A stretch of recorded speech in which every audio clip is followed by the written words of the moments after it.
آج حج کے تیسرے دن کے بارے میں بات کرنی ہے۔ پہلے دن کا خلاصہ یہ ہے کہ احرام باندھ کر حج کی نیت کر کے مکہ مکرمہ سے مینا آنا، تو حج کا پہلا دن ایک کام، حج کا دوسرا دن دو کام۔ ایک کام مینا سے عرفات پہنچنا اور غروب تک عرفات میں رہنا اور اس کے بعد مزدلفہ آ جانا۔ اب حج کا تیسرا دن ہے 10 ذو الحجہ، انتہائی اہم دن ہے، تاہم حج کا وقوف اعظم اور رکن اعظم جو فرض ہے یہ مکمل ہو چکا۔ حج کا تیسرا دن یوم ذو الحجہ کی 10 تاریخ ہے۔ نبی علیہ السلام جب مزدلفہ سے واپس چلے تو آپ نے درمیان کا جو راستہ تھا وہ لیا اور سیدھے جمرہ عقبہ پہ گئے اور اس کو جا کے 7 کنکریاں ماری۔ نبی علیہ السلام سواری پر سوار تھے اور بہت باوقار انداز سے چلتے ہوئے پہنچے، اور پہلے دن جمرہ عقبہ کی رمی کرنی ہوتی ہے، جو بڑا شیطان جس کو کہا جاتا ہے، تو ایک ہی دن کی ہوگی۔ 10 ذو الحجہ کو ایک ہی شیطان کی رمی ہوتی ہے، جمرہ عقبہ، جو بڑا شیطان جو سب سے آخر میں آتا ہے، آج اس کی رمی کرنی ہے۔ پہلے دن جو کنکری مارنے کا وقت ہے وہ طلوع آفتاب سے لے کے غروب تک ہے، اور اس کے بعد بھی اگر کوئی دن میں نہ مار سکا تو اس کے بعد بھی گنجائش موجود ہے۔ اس کا افضل ترین وقت تو یہ ہے کہ انسان زوال تک مکمل کر لے اس عمل کو، لیکن رش کی وجہ سے جو مباح اور جائز وقت ہے وہ غروب تک ہے، اس لیے آسانی کا معاملہ اختیار کیا جائے اور سکون کے ساتھ اعمال کو کیا جائے۔ اللہ تعالیٰ قبول فرما لیتے ہیں، آسانی کا معاملہ فرما دیتے ہیں۔ مزدلفہ سے جب انسان مینا آتا ہے، نبی علیہ السلام تو سیدھا تشریف لے گئے تھے اور آپ نے رمی کی تھی، لیکن ہمارے اندر اتنی ہمت نہیں، قوت نہیں، پچھلی تھکان ہے، رات بھی جاگتے اور سوتے میں گزری ہے، محنت ہے، اور آگے آنے والا وقت پھر اور محنت کا ہے۔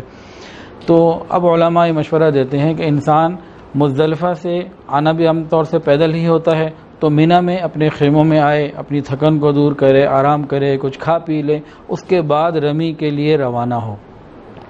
رمی کے لیے پریشان نہیں ہونا چاہیے، انتہائی آسان، بہترین انتظامات۔ اب تو شیطان بھی بہت بڑا ہو گیا، پہلے چھوٹا سا ہوتا تھا تو وہ بھی بہت بڑا ہو گیا، چاروں طرف سے اور ملٹی سٹوری ہو گیا، تو بہت آسان ہے، بوجھ نہیں لینا کسی چیز کا، انتہائی آسانی کے ساتھ۔ جانے کے راستے الگ ہیں، آنے کے راستے الگ ہیں، انسان وہاں ان لوگوں کے بنائے ہوئے قانون اور ترتیب کو پورا کر لے تو آسانی ہی آسانی ہے۔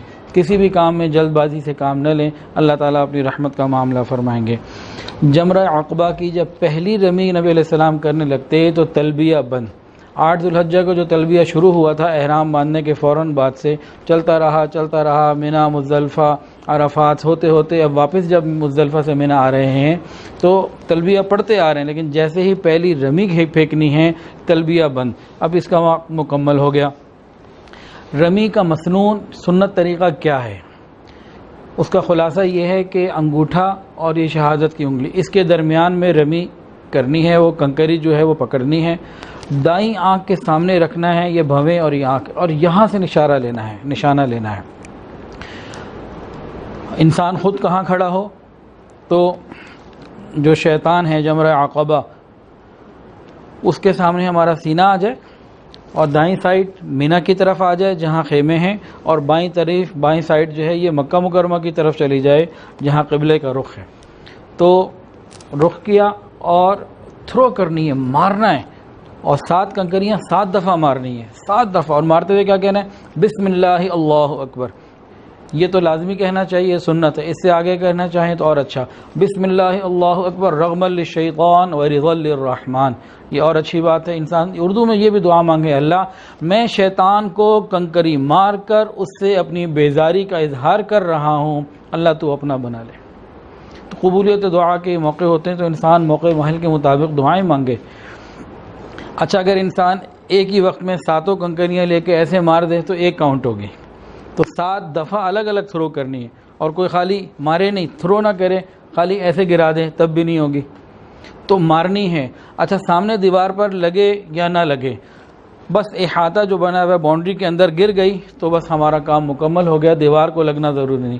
اور تاہم جب مارنے لگے اتنی زور سے نہ مارے کہ واپس آنے کا خدشہ ہو، اور کوشش کرے کہ دیوار کے ذرا قریب ہو جائے، سکون کے ساتھ ٹھہر کے مارے اور آسانی ہو دیوار کے 4-5 فٹ پیچھے آ کے کھڑے ہو کے تسلی سے مارے۔